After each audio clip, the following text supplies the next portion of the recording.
In today's video, I'm going to teach you how to give someone access to Google Drive link.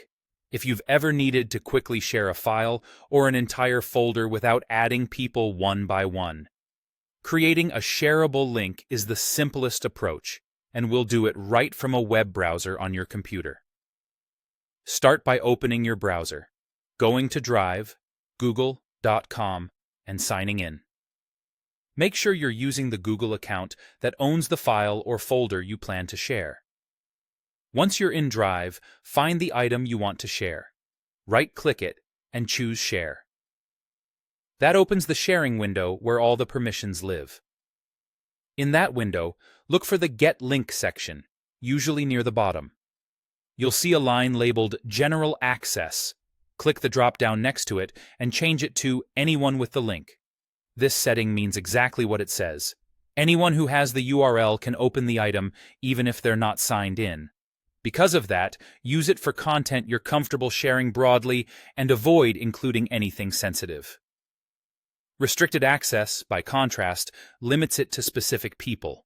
But for today, we're focusing on the link option.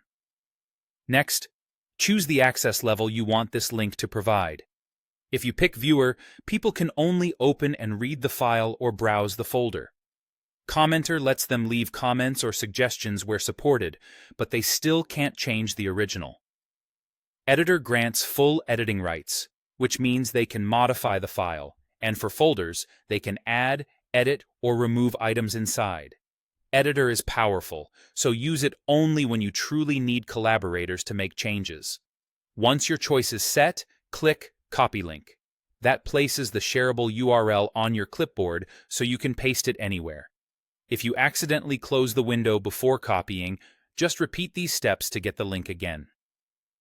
Click Done to close the window. Now share the link with your recipient in whatever way works best for you. Paste it into an email, drop it in a chat, or include it in a message or document. It's helpful to add a short note explaining what the link is and whether they're a viewer, commenter, or editor, so expectations are clear. This works consistently across Google Docs, Sheets, Slides, PDFs, images, and most other files in Drive. If the person says they can't access the file, the most common cause is the wrong access setting. Open the Share window again and confirm it still says Anyone with the link and that the level you picked matches what they need. And that's all there is to it. You've created a link, set the right level of access, copied it, and shared it. Quick, simple, and effective.